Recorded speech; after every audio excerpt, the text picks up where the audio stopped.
제가 중학생 때 엄마는 거의 집에 못 들어오셨고 거의 회사에서 생활하셨어요. 아버지하고. 아빠한테 자고 있는데 그냥 갑자기 막 맞았거든요. 들어와서 그냥 그렇게 맨날 때렸어요. 아빠가? 자고 있는데? 뭐 때문에?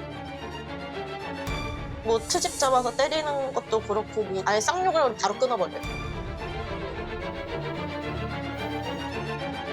그래서 그때 제가 엄마한테 울면서 전화를 했었거든요. 설마 그렇게까지 하겠으면서 안 믿었었거든요. 저는 아빠를 되게 편든다고 느꼈었어요. 어머나 세상에. 엄마는 과거에만 살지 말라고 얘기하는데 나는 뭔가 억울하고 감정적으로 괜찮아지지 않는다. 아무래도 사람들을 볼 때 너무 힘들죠. 그냥 사람들하고 있는 것 자체가. 쉽지 않네. 그래도 나는 한 번은 먼저 내 편 들어주고 얘기해주면 좋지 않을까? 그때는 너무 외로웠고 얘기할 데가 없으니까 정신적으로 좀 한계였던 것 같아요. 저는 유림이 엄마 박은옥입니다. 네. 네, 저는 서유림이 있고 엄마랑 같이 일하고 있어요. 엄마와 같이 일을 하고 있는 따님이신 거죠? 네. 지금 두 분 나오시자마자 두 분이 다 눈물이 그렁그렁한데 아까 그 얘기를 들어보니 이 이야기가 결코 가볍지 않아요. 어렸을 때 도대체 무슨 일이 있었던 거예요? 그냥 아빠가 그냥 집에 들어오면 항상 동생이 어지르거나 그런 거를 막 이렇게 하나씩 계속 봐요. 막 뭐 수건이 바닥에 떨어졌네. 아니면 밥을 먹고 밥풀을 흘렸네. 그걸 카운트다운을 해요. 해가지고 막 5개, 10개 이렇게 모아서 그거 하나마다 10대씩 해가지고 막 몇 시간씩 계속 맞는 거예요. 그게 몇 살 때부터예요? 그게 초등학교 고학년 때부터. 어머 세상에. 동생이 항상 맞다가 막 거품 물고 쓰러져가지고 발작 일으키는데 그게 너무 기억에 나고. 너무 어린 나이에 놀랬겠다. 그 동생이 맞다가 발작 일어난 그 순간에 엄마 혹시 있었어요? 아니요, 그땐 없었어요. 거의 항상 저랑 동생 집에 있을 때. 그러면 단순히 그것만으로 이 아이들을 대했을 리가 없어요. 먹는 건 어땠어요? 어디서 막 버리는 쌀 들고 와서 쌀에 벌레가 너무 많은데 그거 다 단백질이라고 그것도 먹이고. 아마 4살인 것 같거든요. 그 가족들 다 모여있는 곳에서 갑자기 싸가지가 없다면서 머리채 잡고 끌고 가서 몇 시간 동안 때렸었거든요. 어머 4살 때?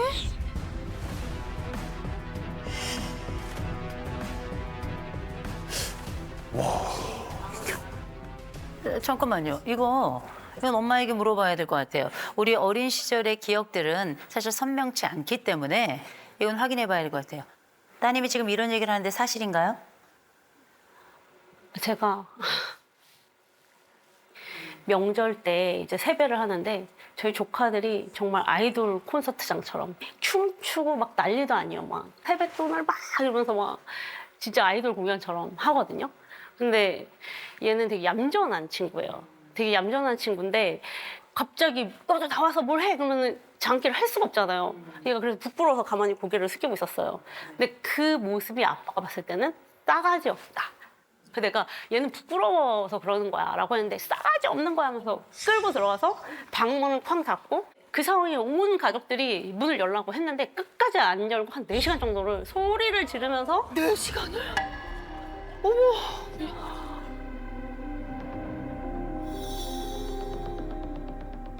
근데 한 번 묵혀서 눈이 돌아가면 말릴 수 없어요.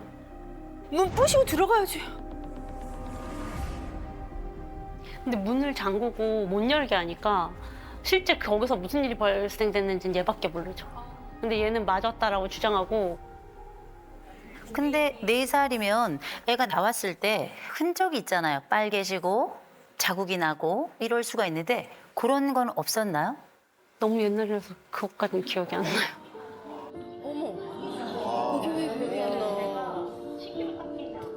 약간 그러면은 따님분이 집에서 이제 아빠한테 그런 체벌과 이런 일을 겪었잖아요. 엄마한테 그러면 얘기해 본 적 있으세요? 뭐라고 하던가요?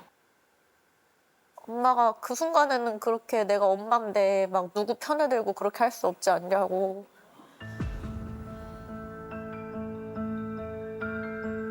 아빠도 불쌍한 사람이고 이해해줘야 되지 않겠냐고. 그래, 네가 이해해라라는 식으로 얘기를 했나 봐요. 네. 근데 그게 엄마 말이 이해가 돼요?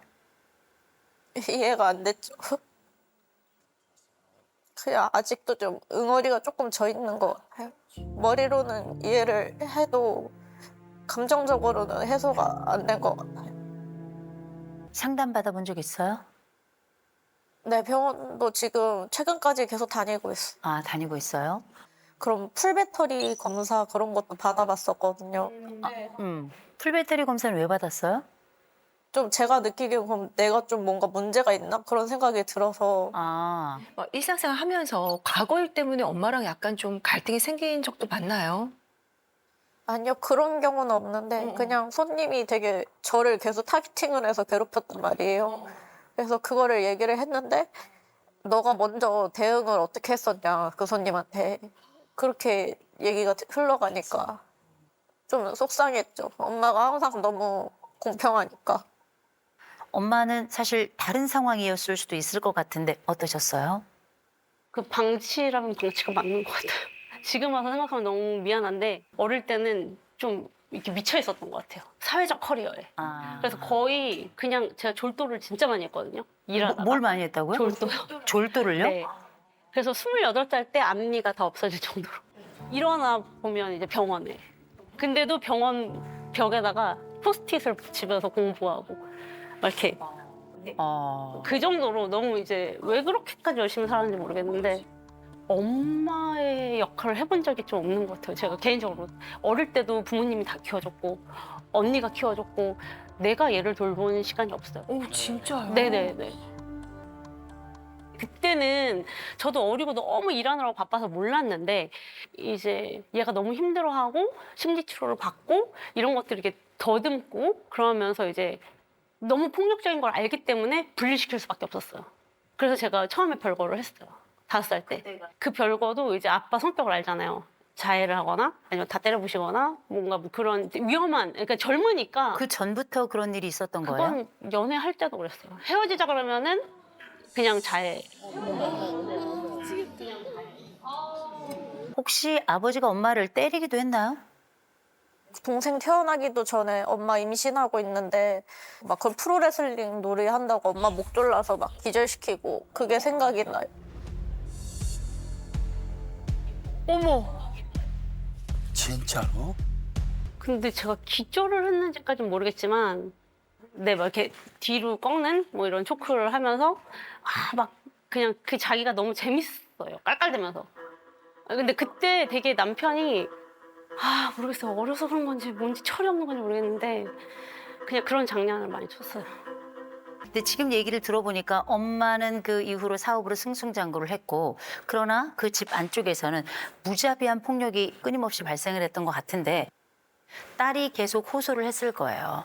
엄마, 나 아빠한테 맞았어. 엄마, 나 이래라고 나한테 유일한 창구니까 얘기를 했을 텐데 그 얘기가 엄마한테는 좀 잘 안 들렸나 봐요. 틀린 말은 하나도 없지만 비춰지는 각도에 따라서 너무 나쁘게도 보일 수 있고 너무 그게 해석이 여러 가지로 이제 될 수 있잖아요. 근데 좋은 환경에서 자란 친구가 아니에요. 이게 집이 되게 힘들게 컸어요, 남편이. 그래서 그게 그때는 되게 그렇게 안쓰러워 보였어요. 되게 이렇게 항상 어깨를 이렇게 움츠리고 다니는데 그 모습이 제가 볼 때는 약간 모성애를 자극한다고 해야 되나? 너무 불쌍해 보였고 그리고 그 사람 자체로서는 되게 타고난 능력이 되게 많아요. 재주도 많고 그리고 내가 도와주면 저 사람은 그 날개를 펼치면서 되게 잘 될 거다라는 그런 뭔가 그런 병이 있었던 것 같아요. 뭔가 구원자 컴플렉스 같은 게. 네. 모르겠어요. 저도 이제 언니 오빠들이 많고 그러다 보니까 저도 얘랑 비교도 안 되게 맞았어요. 그렇게 맞은 적이 있어요. 그러나 얘와 저의 다른 거는 저는 이연습을 했어요. 그래서 다음번에 네가 날 건드리면 내가 널 죽여버리겠다. 근데 고3 때까지 갈고 닦아서 수련을 해서 오빠가 저를 건드렸을 때 오빠를 거의 죽도록 패놨어요. 그래서 오빠가 그때부터는 안 건드렸거든요. 그러니까 그게 얘와 저의 차이예요. 저는 너를 가만히 놔두지 않겠다. 그 복색 칼날을 약간.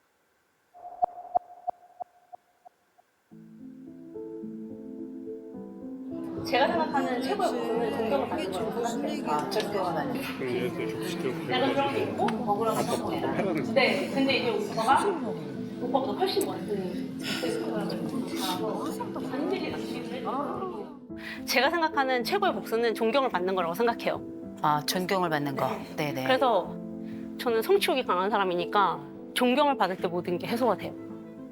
엄마가 지금 생각하는 나의 삶을 기준으로 내 딸도 이 삶을 이겨나갈 것이다 생각을 하는데, 그러면서 계속 얘기하는 게 뭐냐면, 괜찮아. 괜찮아. 왜? 안 죽어. 나도 맞아봤거든. 근데 나중에 승자가 되면 아무 문제 없는 거야. 그래서 너도 갈고 닦아.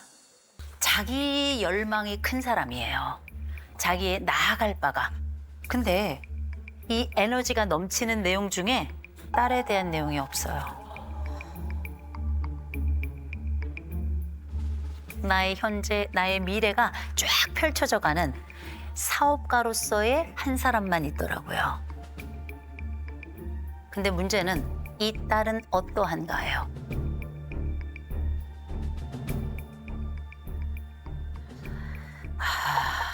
이 딸은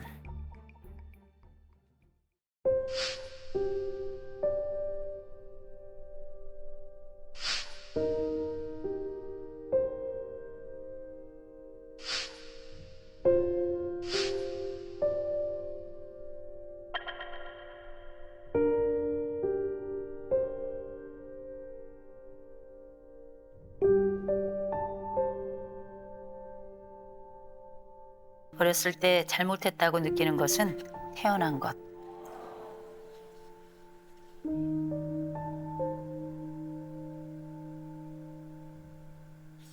그리고 내가 저지른 큰 잘못도 태어난 것이다. 이 태어난 것이 잘못이었다는 이야기가 51개밖에 안 되는 이 문장에 3개가 들어갑니다. 엄마는 사업가로서는 성공했을지 모르겠지만 딸의 엄마로서는 실패다. 아버지는 딸에게 말할 수 없는 가해의 역사를 만들어냈어요. 그리고 그 옆에 중립을 지켰던 내 엄마. 엄마 왜 그때 중립 지켰어? 나 막았어야지. 엄마는 왜 그때 어른인데 나 안 막았어? 내가 얘기했잖아. 아빠가 때린다고, 나 아프다고. 근데 왜 엄마 나한테 안 막았어?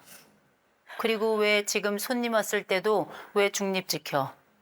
나 어린 시절 떠오르게. 지금 엄마도 사실은 이 폭력에 동참한 것과 다름없어요. 이 집은 누구도 보호하지 않는 집이에요. 이 집은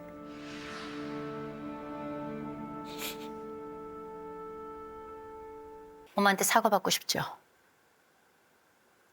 네. 그쵸? 딸에게 먼저 미안해야죠. 그 아무것도 모르는 그 아이를 방치한 것에 대해서. 가장 고통스러웠던 그 지점 하나 얘기해 보세요. 사실 엄마 입장도 이해는 해서 그걸 잘 모르겠어요. 엄마 입장에 뭐가 이해가 돼요? 입장 바꿔놓을까요? 아기를 낳았어. 내가 엄마야. 내 남편이 내 새끼를 죽도록 때려. 어떻게 할 것 같아요? 저는 문 부시고 들어갔을 거예요. 부시고 들어가죠? 그 얘기를 해야죠. 엄마, 그때 내 어릴 때 나 4살 때 엄마는 문을 부시고 들어와 줬어야 했어. 난 그때 너무 무서웠어. 엄마는 내 보호자가 아니었어. 엄마, 그때 나 기억 잊을 수가 없어. 그때 문 열고 문 부시고 경찰에 신고하고 이러지 못했던 그때 그 엄마 나한테 와서 사과 좀 해줘. 그렇게 사과할 수 있어? 엄마가 그때 다시 돌아간다면 반드시 문을 부시고 경찰을 불러서라도 너를 꺼내줬을 건데 앞으로는 다시는 그런 일이 일어나게 만들지 않을 거야. 근데 그것만큼 확실하게 약속할 수 있어. 그러니까 엄마를 믿고 힘냈으면 좋겠어. 너무 미안해.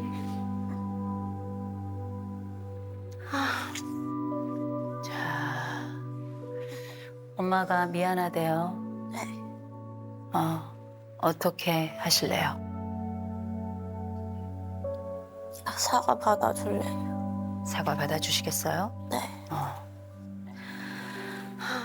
집에서 한 100번 정도 연습해서 저희 딸한테 정말 그 감동의 눈물이 나올 정도로 제가 한 100번 정도 연습을 막 해가지고 다시 사과를 하겠습니다. 건강하게. 네, 좋습니다.